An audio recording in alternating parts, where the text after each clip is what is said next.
sogro que eu falei aqui, que eu perdi 1 hora da minha viagem, a minha esposa, aí eu conversei com ela, assim, ele quer tirar a paz, mas sabe o que eu senti nessa hora?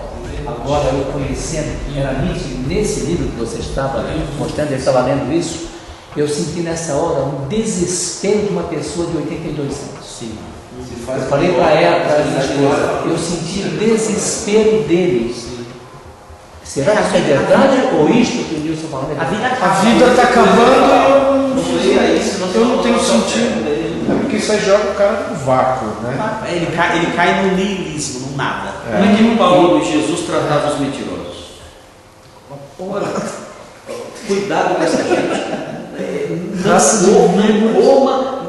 Não participe. Nem sequer comais. Não coma com eles. Foge dessa gente. Filho do diabo. Cães, raça de víboras. Eu não sei, eu acho que a gente tem que pensar sem algum método. Porque é uma coisa. Pô, é alguém que está com um punhal que mata a alma da pessoa. Até quando eu colocar no site, colocar uma coisa bem dura. A pessoa, não, a gente desce além em pedófilo, tem que descer mesmo, esse pessoal todo aí. Mas esse cara, ele tem um punhal que mata a alma da pessoa. E a gente fica lá, não, esse punhalzinho, né? Não, dá um pontapé nesse punhal. Arrebenta lá pra você, não presta, você é lixo, foge disso. Tem que ser mais, sei lá, a gente recua muito. E nós somos muito. E uma coisa importante, você falou que está numa disciplina de filosofia. Sim. Com certeza é isso, Lance. Nietzsche, que é o povo, né? Claro. Isso é o que fala que o povo quer ouvir. Sim. Olha, eu estava no Jardim, e numa das últimas matérias, e tinha quase um crente fazendo a matéria. Eu tinha interesse naquela matéria, não lembro agora se era Tomás. Manda então. Só para dar sequência à exposição aqui, hábito das oposições. Na página 146 desse livro dos Pensadores, num texto de Nietzsche chamado Humano Demasiado Humano, só um pequeno parágrafo, ele diz assim: a observação inexata comum vê na natureza por toda parte oposições, como por exemplo quente e frio, onde não há oposições, mas apenas diferenças de grau. Ele está falando do hábito dos filósofos e das pessoas em geral, que é de ver oposição em tudo. E ele está dizendo, não há oposição, é apenas diferença de grau. Esse mau hábito nos induz também a querer entender e decompor a natureza interior, o mundo ético e espiritual, segundo tais oposições. É indizível o quanto de dor, pretensão, dureza, estranhamento, frieza penetrou assim no sentimento humano, por se pensar ver oposições em lugar das transições. Então, para ele não há oposição em nada, tudo é transição, tudo é uma questão de grau. Então a luta que existe, seja numa célula, seja entre as pessoas, ela não é porque há oposição, mas porque é uma luta por questão de hierarquia e tudo mais. A vontade de potência. A vontade de potência que está. Sim. Agora, a ideia de bem e mal, quente e frio, por que tanta oposição? Para ele é como o remédio e o veneno. São a mesma coisa, a diferença é a quantidade. Então, É o vencedor daquela hora. Nesse sentido de vontade de potência, sim. Agora, na questão de oposição, você falou que elas não estão opostas. De oposição, de modo geral, bem e mal. Por que bem e mal? São a mesma coisa. São só graus diferentes. Nós não estamos de oposição, eu sou o que está desse outro lado aí. Interpretação. É uma interpretação dele. Agora, bom, esse do preconceito dos filósofos, eu vou saltar. O problema de Sócrates, número 4, eu já falei lá atrás, que Sócrates vem com essa ideia de verdade, direito, justiça. Então Nietzsche é contrário a tudo isso. Por isso ele é um inimigo de Sócrates. História de um Erro aqui é um pequeno texto dele que ele vai tentar mostrar, resumir essa história do mundo em 6 pontos, que ele chama de história de um erro. Ele coloca de modo poético: o verdadeiro mundo, alcançável ao sábio, ao devoto, ao virtuoso, eles vêm nele, são ele. Ele está falando aqui da época de Platão.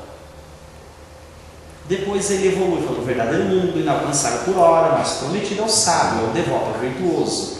Então o pecador faz as suas penitências. O mundo está evoluindo no modo de pensar, até que vai culminar, não vou ler todas essas transições, mas ele vai falando desse processo evolutivo na maneira de enxergar o mundo, a vida, de modo geral, até chegar então no verdadeiro mundo. Nós o expulsamos. Que resta?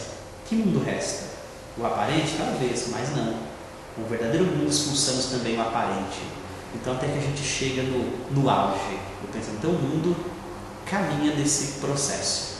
Ele tenta traçar a história do pensamento humano, e nessa história do erro ele vai criticar Hegel, critica Kant, para então chegar na proposta final dele.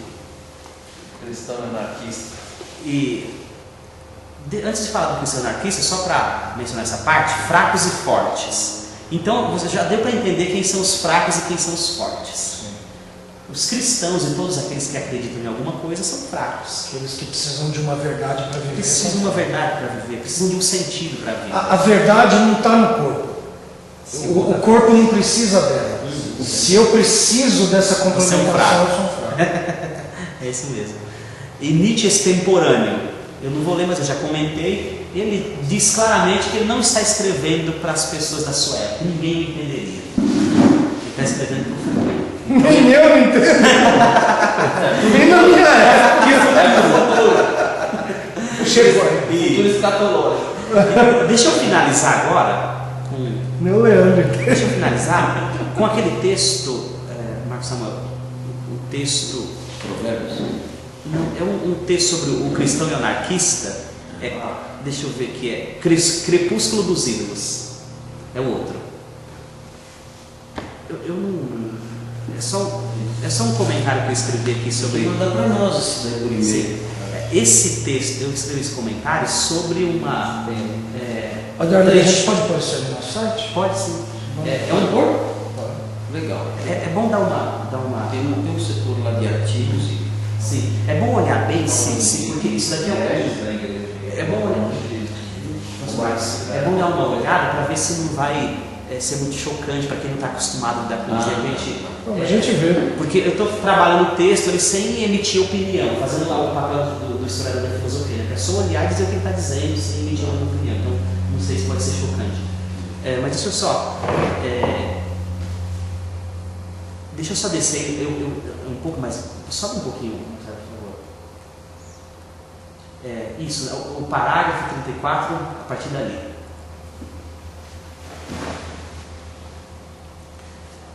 É o parágrafo 34 que está aqui numa obra de... Aquele ali que começa. Tem o Crepúsculo dos Ídolos, e no Crepúsculo dos Ídolos ele coloca esse parágrafo. Então, ao ler isso, desperta-se uma intrincada questão a saber de que consiste a semelhança entre o cristão e o anarquista. Um olhar rápido e precipitado, pouco criterioso, pode dar a impressão de que não há nada de comum entre um e outro. Entretanto, Nietzsche constata que há semelhanças entre eles. Para descobrir e investigar aquelas semelhanças, é necessário ler cuidadosamente o referido parágrafo. Aí eu coloquei o parágrafo, não vamos ler ele todo não, porque ele é muito longo, mas só para a gente começar. Eu acho que a gente vai ter que ler esse parágrafo. Cristão e anarquista. Só esse pedaço mesmo. Quando o anarquista, como porta-voz das camadas declinantes da sociedade, reclama com bela indignação por direito, olha, aspas, percebe que ele colocou em aspas, direito e justiça, o anarquista vive atrás de direito e justiça, direitos iguais. Com isso, ele está apenas sob a pressão de sua incultura, que não sabe conceber por que, está em itálico, porque propriamente ele sofre, de que ele é pobre, de vida. Um impulso causal tem potência sobre ele. Alguém tem de ser o culpado por ele se sentir mal. Então ele é um ressentidozinho, o anarquista. Ele tem nojinho. Um impulso causal do que alguém tem que ser o culpado por ele se sentir mal. Também a própria bela indignação, entre aspas de novo, já lhe faz bem. Para todos os pobres diabos é um contentamento xingar. Dá uma pequena embriaguez de potência. Isso é uma observação interessante. Sim. Já o lamento. Psicologia do xingo aí. Então ele tá aqui sendo irônico com os anarquistas, né, dizendo que ele sai xingando por aí, já tá deixa ele um pouquinho mais contente. Ele é irônico, ele é engraçado. Por isso que ele é gostoso de ler também, porque ele sabe escrever. Aí ele continua. Já o lamento, o lamentar-se, pode dar à vida um atrativo, por amor do qual ela é suportada.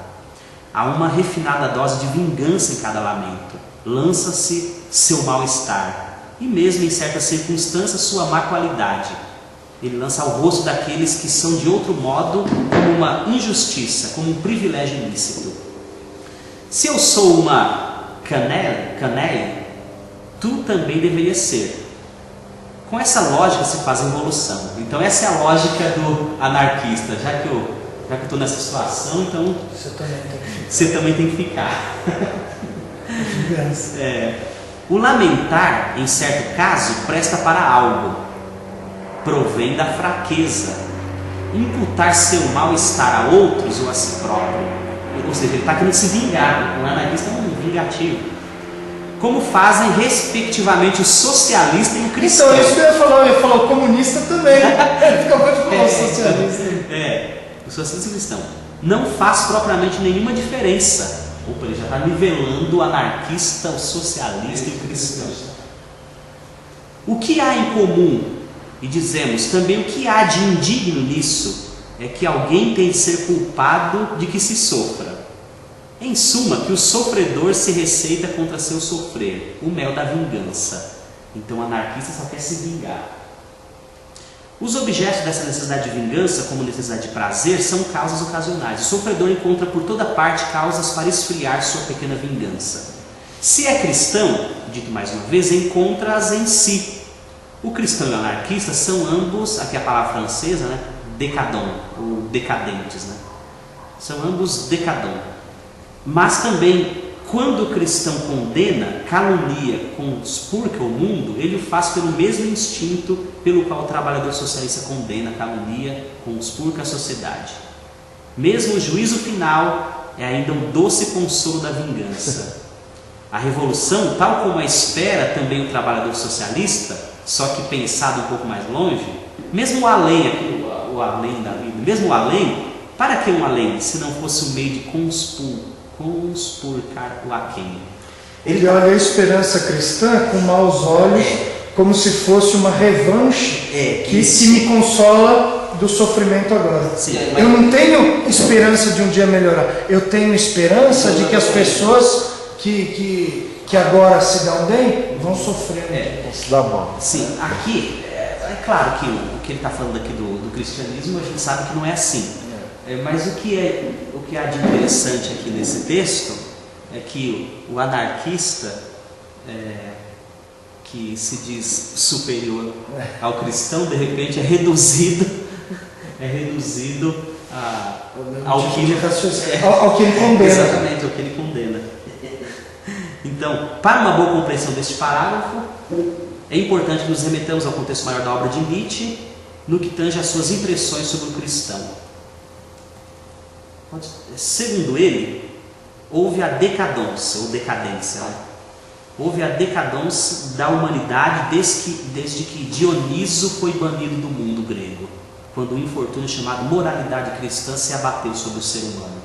Bom, ele está dizendo, o Dioniso, que era aquele deus grego do prazer, do soltar a si mesmo, então Sócrates chega e vai banir o Dioniso.